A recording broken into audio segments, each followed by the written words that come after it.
It's time for another Dice Tower review with Zee Garcia.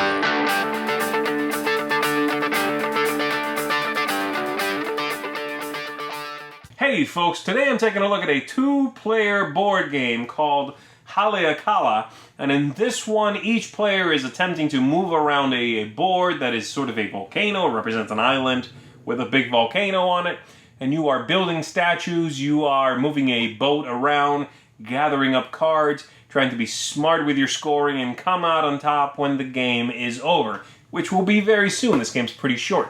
Let me show you how the game flows, and then I'll tell you what I think of it. Here we go.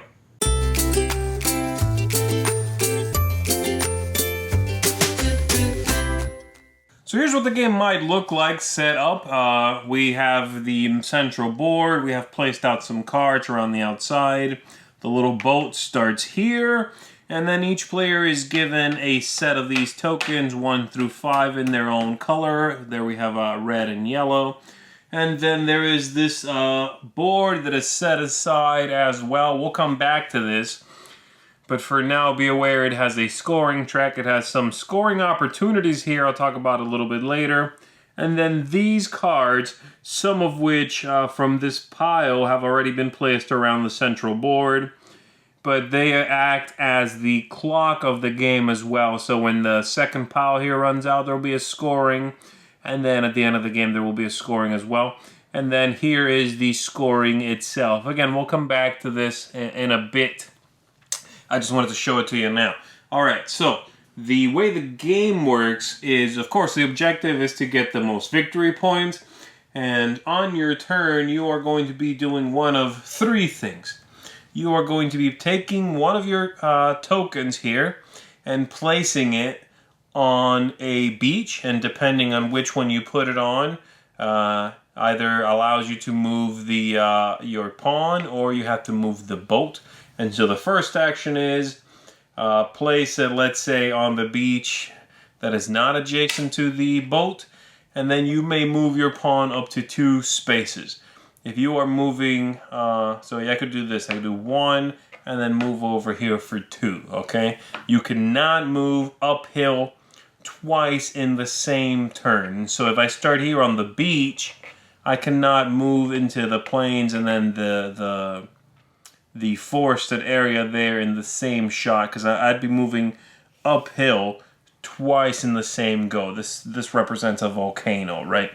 Alright, so that's the first thing I can do. Place anywhere on the outside except where the boat is and move my pawn up to 2 spaces. I can play where the ship is and move the boat that many spaces. As many as the number on the token I have placed there. I'll talk about what happens when the ship moves and arrives someplace.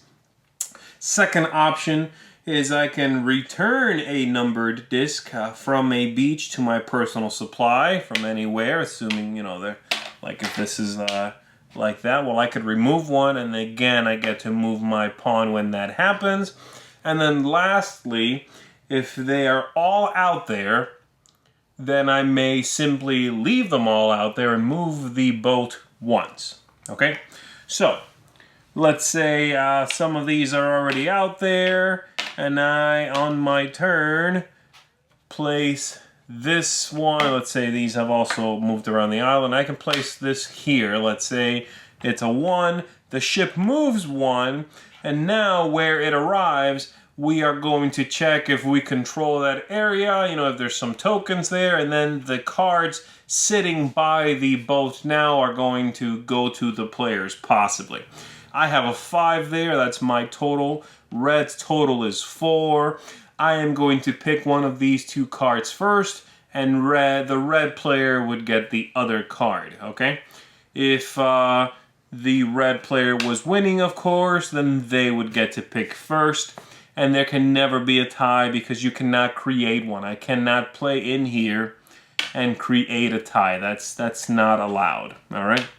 And so the cards themselves are going to allow you scoring opportunities as well as allow you to build the statues here which are also scoring opportunities. All right, so the two here, this one is a shell, and that shell, if you keep it at the end of the game, it's 1 victory point, but it also allows you to purchase one of these scoring abilities up here. And then when scoring comes around, you are going to be able to get some points that way. Again, we will come back to that in just a bit. You have this pearl, which is 1 victory point. There is another pearl right here, the black pearl, which is 2 victory points when scoring comes around. By the way, if you're able to get both of these, you get 4 victory points. So that's something you could try to shoot for. The fish here. There are several cards that have fish, as you can see. All of these do in different combinations. And simply having the most is going to get you 3 victory points every time we score. And then these, of which there are several, are going to allow you to actually build a statue where you are. And so let's move these out of the way for a second. And let's say what was available was this one and this one. And let's say, here we go. Let's say I, as yellow, the first player, wanted to take this. Well, I would build a statue where I am, unless there already was one there, in which case I could not do so. All right. And then the other player would take this, which is some fish, to try to have that majority. And then these tokens sitting here come back to the players. They are removed. And we continue. Now it would be the red player's turn, and they on their turn again can add a token to where the ship is and move it, add it somewhere else and move themselves if they so choose, or remove a token, etc. So that's the general flow of the game. Once this is empty, by the way, we will replenish it from the leftover cards that have been set aside. Once this deck has been run through, we start drawing from the second deck, and once that one's gone, then we are going to score. Scoring's right here. The pillars, the statues here that are on the lowest level, well, they're 1 victory point. In the forested area, 2. On the volcano itself, 3. Most fish, 3. The 2 pearls I showed you, as well as there's a mollusk that gets you some victory points. And then this down here represents the cards, which are different scoring opportunities, okay? And so let me show you some of these. The first one here gets you a victory point for every butterfly that shows up on the cards you have. And so some of these cards, as you can see, have a little butterfly in the corner there. This one, if you are getting a lot of these butterflies, you might want to snatch that one up and do some scoring. The way you buy these, by the way, is as soon as you make one of those shells, you can cash it in right then and there, no other time, and take it.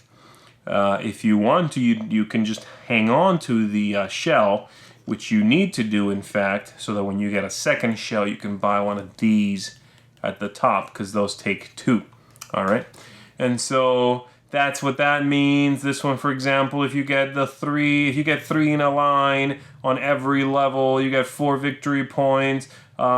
This one over here gets you 2 victory points for every one you have on the forested area level. This one gets you 3 victory points for every one you have on the volcano, on top of what the volcano scores, of course. And so more scoring. And then once you're done with these, you do put them back. And you, again, score at the very end of the game. And the end of the game is triggered once this pile is gone and the ship arrives somewhere that is already empty. That's what triggers the very end of the game.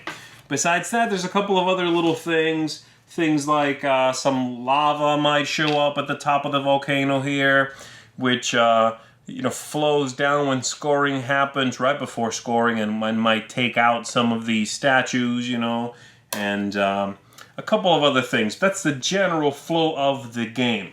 As you can see, pretty straightforward, using these numbers to manipulate the ship, manipulate where you're standing, so that when you are able to build one of these, you can do so. Building near the top, hopefully, so you score more, but of course there's more risk up there that the lava will flow down and take out your statue before it scores. And these cards here, for instance, allow you to if there's lava sitting there, this one allows you to push it one way or the other, so a little bit of take that, or at least avoiding having to deal with it. And so that's the general flow of the game. Be smart with your placement, be timely, and if you have the most victory points at the end of the game, then you win. First thing that impressed me about this game was the look. It's a gorgeous cover. I really find it very attractive and striking. And then the look of the board, the look of the secondary board as well. Everything looks good. Cards look good. The tokens are nice, chunky wooden pieces. The whole thing is a nice package, so thumbs up right away for that. The gameplay itself is a little bit quirky to wrap your head around at the beginning, but it's easy to figure out ultimately and works well. Quick turns, interesting gameplay, and the scoring really sneaks up on you because the game is quick and both the first and second scoring, boom, boom. Before you know it, the game's over. It's not a complaint. I don't think it's too quick, but it was faster than I expected. It got there, and I was like, oh, okay, all right, let's do some scoring.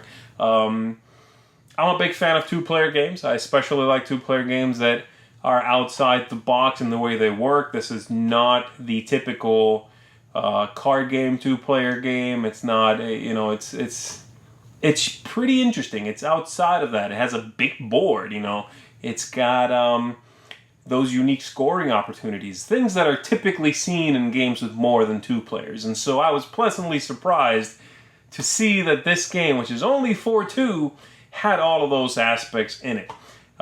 Solid, interesting, Euro-style two-player game that I would recommend if you are someone like me that enjoys two-player games just outside of the norm. It's outside of the typical card hand management kind of stuff, So this game sort of came out of nowhere, but I'm surprised to see that it did come, and I enjoyed it myself. I thought it was a very neat production, and then a good system and a good cadence to the whole thing underneath that. So, thumbs up from me. Check this one out, folks. A little bit hard to pronounce, maybe. That is Haleakala.